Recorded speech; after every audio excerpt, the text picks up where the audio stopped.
I'm not a very big guy. I'm fairly physically strong for 70 years old. Very strong. But there's just little things that you can work on that you can maintain for a long, long time. But your hands and your arms, your wrist, you got, even Bobby, in fact, he goes, man, he's got strong hands and wrists. I said, yeah, Bobby, I spend a lot of time. His regiment is. And you've got to do that, especially once we get at our age, you've got to continue to do stuff like that. You can't just, I remember when I first started, you just get up in the morning and shake your legs and go out and hit. Right. There was no. Correct. Until I got with Steele, I had never ever lifted weights or anything, Take care.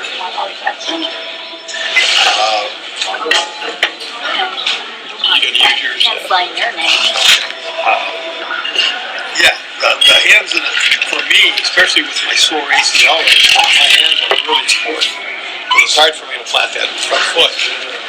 And I was just telling Bobby, he asked me what he could do to make him a little stronger. I said, just go get yourself some hand grips, a roller, and get some dumbbells and do hammer curls. And I said, within 2 months, you'll get your 10 to 15 feet. Oh, hell yeah. Because he doesn't have strong wrists. Who, Bobby? Yeah. What I do is in front of the computer, I have I think Billy told me this a long time ago, was have a dumbbell, and I would sit there in front of the computer and I would just roll them. Roll them straight up into my hands and down, just pop. And you got to do it fast, like to build the fast muscle fiber, right? So you sit there, you don't do it slow, and you sit there and just go whop. And I sit there in front of the computer and do this way.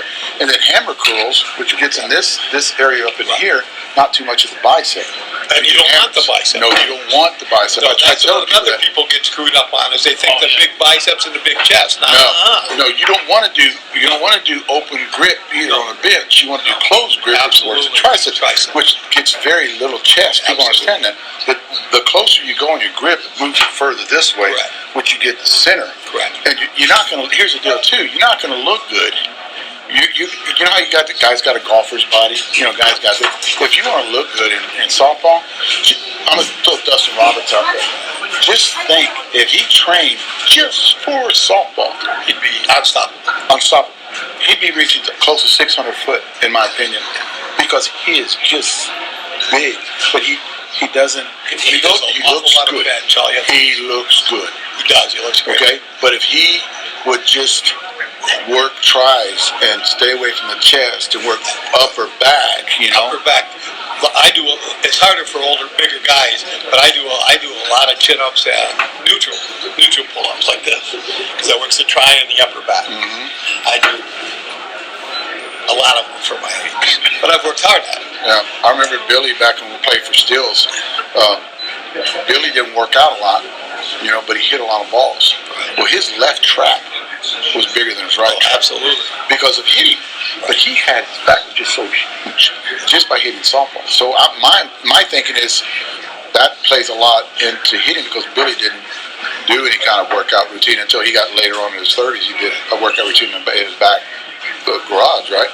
And then, but whenever he was traveling with Steele's, he wouldn't. They were telling him, get on there and do the bench, And Billy was like, well, we trained wrong back then too. Yeah, we did train wrong, because bench was really huge. Well, you got people doing flies, cable flies. Yeah, bench and flies, and then the machine where you hug it like that. That was those three things. Head deck. That was. You got to make sure you get the. And they should have been doing them the opposite way.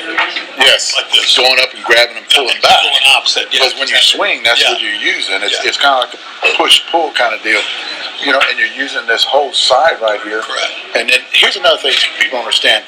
You're using different parts of your tricep in your right and your left. Right. You're using this part, the bottom part here, the open back part here, because you got tri, right?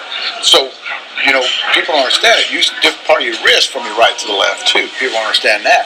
This works more of this top right here. This one works more of the flat right here on this one, on your right. So it's just not the same. So you work different muscle groups differently for a right-hander than a left-hander, too. But yeah, people like in your lats, too. You work on lats are so important. And believe it or not, closed grip bench hurts a lot of your Close grip lats. is really good, and that's why neutral chin-ups are so good. Because you're in like this and you're tight. Yes. Man, it really makes it. It's that But it's lat. harder for bigger guys to do. So it's just. If you weigh 220 pounds, It's tough. it's hard to It's do. real hard. So you have to do other ways. But that's like I've been dips. doing it for so long that I can do it. Yeah, I think one of the biggest dips are really good. Dips are great because it's Very good for tough. softball. Absolutely. If you can do deadlifts, Yeah. deadlifts are really good and for softball. we do. She does deadlifts. I Very like good. deadlifts. Deadlifts works everything. Everything on the back Well, it's side, all the upper core. back. It does Yeah. your whole core from your knees on up. But the problem with deadlifts, you got to do them right. You do. If you don't do them right, you can mess something up, and it's just taxing on your back. Can't get carried away. You can't You gotta be careful. And how you move the weight. A lot of people don't understand that either. It's how you move the weight from point A to point B. You don't move it slow. He's a powerlifter. You don't move it slow. You got to move it fast. Yeah, Everything's gotta be acceleration. Fast acceleration. Point A to point B. Lou Simmons. I need that point. She does everything. She's spectacular. She does if she had technique, I mean, she's perfect. Everything is slow and nice and See? smooth. You There's need to no be fast. acceleration though. You need to be I quick. can't get her to get that. Whoo! But that's If she did that, as it is, she's a beast. But here's the deal. It would help her in the bench because she could go up and bench because you already point from the bottom. All you got to do is accelerate and the rest goes off. And You lock out. This goes up. is her, just like It's actually more taxing on her if she does that. Yep. So All the way up. if you got at the bottom and start accelerating to get that push, the momentum is going to carry the top part. So your lockout's going to be a lot better.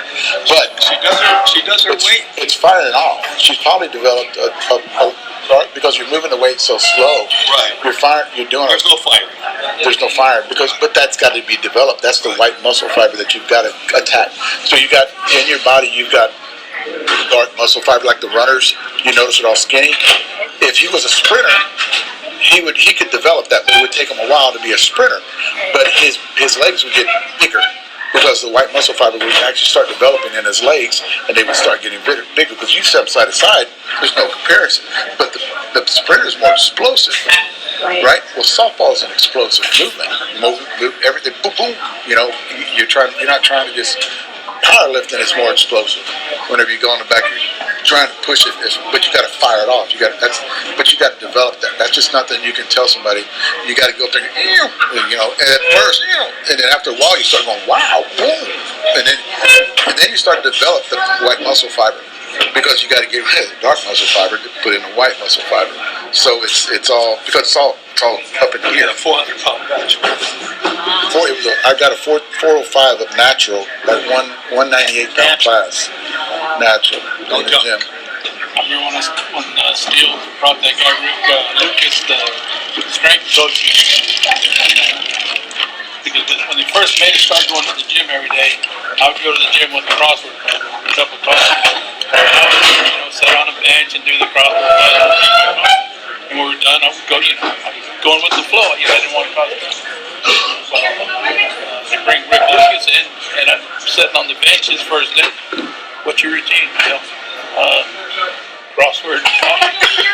I don't lift weights. I've never had. You got to have a routine. Now, I said, I'm good. And he goes, all right.